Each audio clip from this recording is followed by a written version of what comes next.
Hello friends, once again you are welcome to easy English with NS. दोस्तों, आज हम relative pronoun में where को देखेंगे। वेयर का जब क्वेश्चन के रूप में प्रयोग करते हैं तब इसका मतलब होता है कहाँ, लेकिन जब रिलेटिव प्रोनाउन में इसका प्रयोग करते हैं तो इसका अर्थ होता है जहाँ। और इसको यूज करने का पैटर्न होता है, ब्लैंक स्पेस होती है खाली जगह, खाली जगह से पहले कोई प्लेस आता है तब वेयर का प्रयोग किया जाता है, यानी प्लेस के तुरंत बाद वेयर का प्रयोग करते हैं। अब वेयर का प्रयोग प्लेस में जहाँ होता है तो हम स्थान से संबंधित जितने भी एडवर्ब्स होते हैं उनको हटाते हैं दो सेंटेंसेस को जोड़ने के लिए। जो स्थान को बताने वाले हैं हियर और देयर, इनको हटाकर हम सेंटेंसेस को जोड़ते हैं। उदाहरण के तौर पर जैसे मैं ये सेंटेंस लिख रहा हूँ, ये है this is the hospital, this is the hospital my brother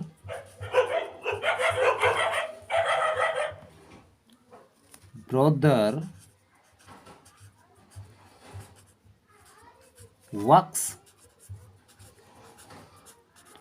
here. ये सेंटेंस है। अब ये दो सेंटेंस दे दिए आपको और आपको बोल दिया कि इसे आपको वेयर से जोड़ना है, यानी रिलेटिव प्रोनाउन वेयर है, इससे इन दोनों सेंटेंसेज को जोड़ना है। जैसे दिस इज द हॉस्पिटल, ये पहला वाक्य है, ये वही हॉस्पिटल है।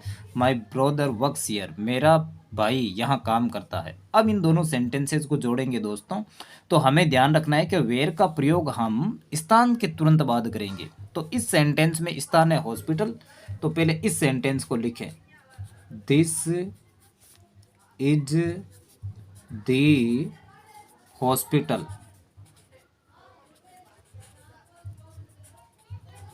This is the hospital. अब ये स्थान आ गया तो इसके बाद में हम वेयर का प्रयोग करेंगे दोस्तों। अब दूसरे वाक्य को इससे जोड़ देंगे। ये पहला अक्षर बड़ा है, इसको छोटा स्मॉल लेटर में लिख देना, माय ब्रदर वर्क्स, और ये सेंटेंस जुड़ गया। अब क्योंकि ये वेयर हेयर के बारे में बताता है तो हेयर हटा देंगे और पीछे फुल स्टॉप लगा देंगे। एक दूसरा वाक्य बताता हूँ दोस्तों, ये तो ऑब्जेक्ट के रूप में इसका प्रयुक्त हुआ है, इसको कॉम्प्लीमेंट बोलते हैं, इसके रूप में प्रयुक्त हुआ है। दूसरा एक और सेंटेंस बताता हूँ जिसमें आगे आपके स्थान आएगा, जैसे the ground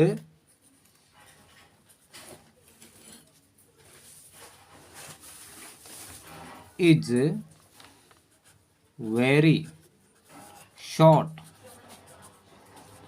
the ground is very short, India defeated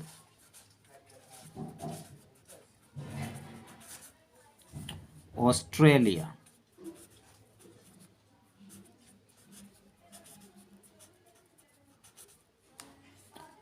there,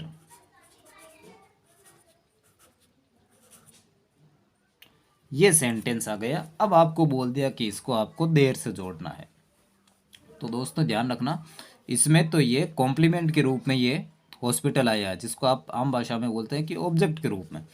अब यहाँ पर ये सब्जेक्ट के रूप में आया है, तो यहाँ पर हम इस सेंटेंस को वेयर से कैसे जोड़ेंगे, तो वही नियम है, आप स्थान से के तुरंत बाद वेयर का प्रयोग करेंगे। अब ये द ग्राउंड यहाँ पर स्थान है, तो द ग्राउंड, अब यहाँ पर वेयर लगाएं, वेयर। अब ये यहाँ पर लगा लिया तो दूसरा वाक्य आप लिखें, इंडिया डिफीटेड ऑस्ट्रेलिया। अब ये वेयर यहां पर लगा दिया तो हम देर को हटा देंगे, इज वेरी शॉर्ट, तो ये सेंटेंस जुड़ गया। यानी वे ग्राउंड जहां पर भारत ने ऑस्ट्रेलिया को हराया था वे बहुत ही छोटा है। इस प्रकार से सेंटेंस जोड़ते हैं। और यदि आपके ब्लैंक स्पेस आ जाए, रिक्त स्थान, तो उसको कैसे लगाते हैं दोस्तों, ये भी ध्यान रखना। जैसे ये वाक्य आ गया आपके, दिस इज द हाउस, ये सेंटेंस आ गया। ये आ गई ब्लैंक स्पेस, माई पेरेंट्स लिव, ये आपके ऐसे सेंटेंस आ गया। और यहाँ पर आपको दे दिया कि आपको वेयर या हु में से किससे जोड़ना है।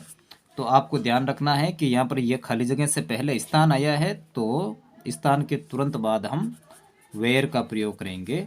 तो ये यहाँ पर सेंटेंस में दो सेंटेंस जुड़ जाएंगे। This is the house where my parents live, ये वही घर है जहाँ पर मेरे माता पिता रहते हैं। इसके बाद में दोस्तों हम देखते हैं वेन।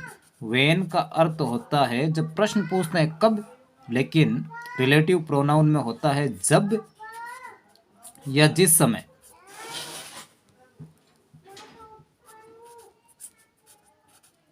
जब या जिस समय, इसका पैटर्न होता है दोस्तों। अब जब जिस समय है तो ये स्पष्ट है कि खाली जगह से पहले आपको टाइम मिलेगा, एडवर्ब ऑफ टाइम मिलेगा। खाली, उसके बाद आपको खाली जगह, पहले टाइम और उसके बाद आपको ब्लैंक स्पेस यानी खाली जगह मिलेगी। जैसे अब ये यहाँ पर खाली जगह मिलेगी, तो वेन का मतलब होता है जब। अब समय बताने वाले शब्द होते हैं जैसे देन, ये नाउ, ऐसे शब्द होते हैं, तो इनको हम हटा देंगे और सेंटेंस को जोड़ेंगे। जैसे कि ये सेंटेंस लिख रहा हूं मैं, it was Monday,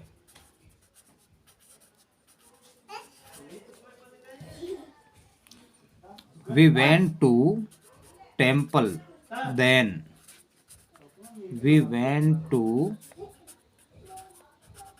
temple then, ये सेंटेंस है। इसको आपको बोल दिया कि आपको वेन से जोड़ना है। तो आपको ध्यान रखना है सेंटेंस कैसा है। इट वॉज मंडे यानी सोमवार का समय था, we went to temple then, हम उस समय मंदिर गए थे। या आप दैट डे लगा सकते हैं, यहाँ पर देन की जगह यदि दैट डे आ गया तो भी वो हटेगा, ध्यान रखना दोस्तों। तो यहाँ पर समय क्या है, मंडे का, तो इसके बाद हम वेन का प्रयोग करेंगे। तो जोड़ें, इट वॉज मंडे यानी ये सोमवार का दिन था, वेन, अब दूसरे वाक्यों को जोड़ देंगे और देन को हटा देंगे। When we went to temple,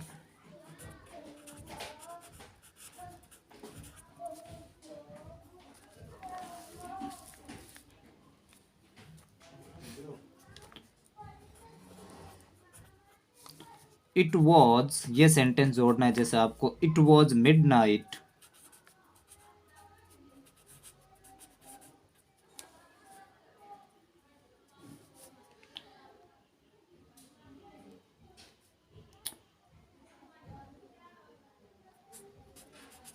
the light went off that time, sorry that time, ये सेंटेंस आ गया। और आपको बोल दिया कि आपको इसको वेन से जोड़ना है। तो it was midnight, the light went off that time. अब इसको आपको वेन से जोड़ना है, तो आपको ध्यान रखना है यहाँ पर टाइम मिडनाइट है, तो इसके बाद आप वेन का प्रयोग करेंगे। इट वॉज मिडनाइट, अब वेन का प्रयोग करेंगे, वेन, फिर दूसरे सेंटेंस को जोड़ेंगे, द लाइट वेंट ऑफ, अब क्योंकि यहाँ पर दैट टाइम ये शब्द है, ये समय के बारे में बताता है, तो समय के लिए ये वेन रिलेटिव प्रोनाउन आता है, जिसको कंजक्शन बोलते हैं, सुबॉर्डिनेट कंजक्शन, ये आ गया। तो यहाँ पर दैट टाइम को हटा देते हैं। दोस्तों उम्मीद करता हूँ कि ये आपको अच्छा लगा हुआ होगा। आपको अच्छा लगा तो इसको शेयर करें और हमारे चैनल को सब्सक्राइब करें। Thank you.